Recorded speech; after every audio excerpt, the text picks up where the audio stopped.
ஓம் நமோ பகவதே ஸ்ரீரமணாய.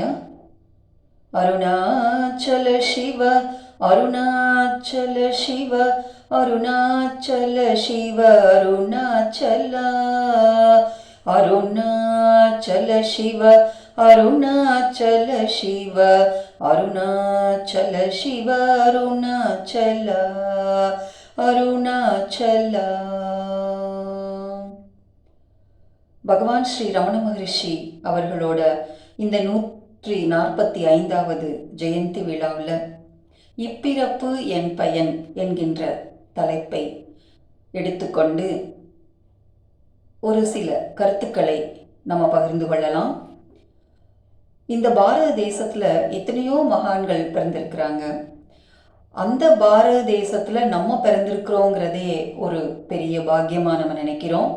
அதுவும் ரமணரோட நூல்களை படிக்கிறதுக்கும் ரமணான்னு சொல்றதுக்குமே இந்த ஜென்மத்துல நம்ம ரொம்ப புண்ணியம் பண்ணாதான் அது சாத்தியமாகுங்கிறது நிச்சயம்.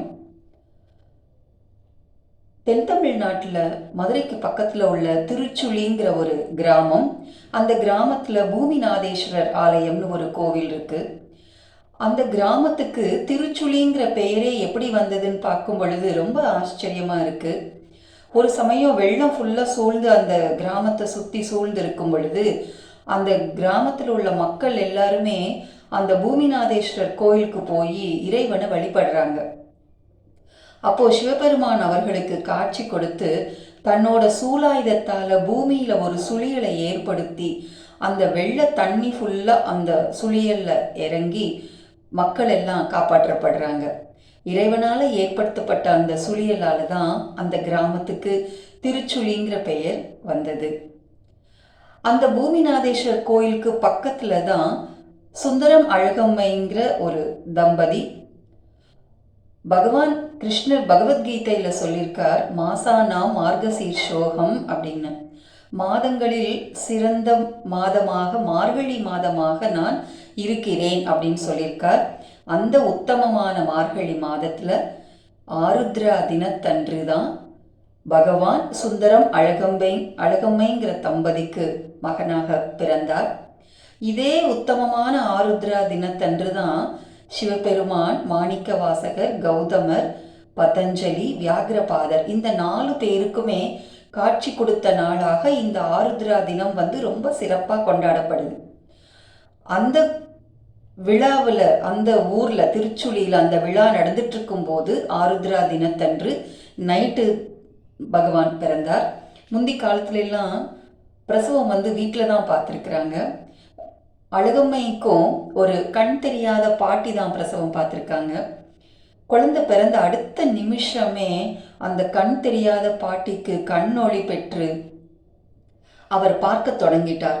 அப்போ அந்த பாட்டி சொன்னாங்க, இந்த குழந்தை சாதாரண குழந்தை கிடையாது, ஒரு பெரிய மகான் அப்படின்னு சொல்லியிருக்காங்க. அதுக்கப்புறமா பகவானோட வாழ்க்கையில ஞானிங்கிற அந்த நிலை எங்கேயுமே காணப்படலை. எல்லா குழந்தைங்க மாதிரி தான் நார்மலாக தான் வளர்ந்து வந்துட்டு இருந்தாங்க. தனது தந்தையாரோட 12 வயதுல தந்தை காலமாயிட்டார். அதனால அவரோட சித்தப்பா பகவானையும் அவரோட அண்ணாவையும் தன்னோட வீட்டில் மதுரையில் தன்னோட வீட்டில் கூட்டிட்டு போய் வளர்க்க ஆரம்பித்தார். அந்த வீடு மதுரை மீனாட்சி அம்மன் கோயிலில் தெற்கு வாசலுக்கு ஆப்போசிட்ல சொக்கப்ப நாயக்கர் தெருங்கிற ஒரு தெருவில் தான் அமைஞ்சிருக்கு. அங்கே வளர்ந்து வந்தார். அப்பப்போ நேரம் கிடைக்கும் போதெல்லாம் பகவான் மீனாட்சி அம்மன் கோயிலுக்கு போய் வழிபட்டு வந்துட்டு இருந்தாங்க. ஃபர்ஸ்ட் அவர் போகும்போதெல்லாம் இந்த நாயன்மார்களோட சிலையாக தான் தெரிஞ்சது. ஒரு சமயம் அவர் அந்த நாயன்மார்களோட கதை எடுத்து ஒரு புக் எடுத்து அந்த கதையெல்லாம் படிக்கும்போது இவ்வளவு உருக்கமாக அந்த ஒவ்வொரு நாயன்மாரும் ரொம்ப தீவிரமா அவர்களோட அன்பை காட்டி பகவானோட அருளை பெற்றுக்கிறாங்கிறத பார்க்கும் பொழுதேவும் பகவான் அப்பவே நினைச்சார், இந்த மாதிரியான பக்தி எனக்கு கொடு இறைவா அப்படின்னு ரொம்ப உருக்கமா இறைவனை வேண்டிக்கிட்டார். ஒரு சமயம் வீட்டில் இருக்கும் பொழுது ஒரு விருந்தினர் அவங்க வீட்டுக்கு வரும் பொழுது பகவான் கேட்டார், நீங்கள் எங்கேருந்து வந்திருக்கீங்கன்னு கேட்கும் பொழுது பகவான் சொன்ன அந்த விருந்தினர் சொன்னாங்க அருணாச்சலம் அப்படின்னு சொல்லியிருக்காங்க.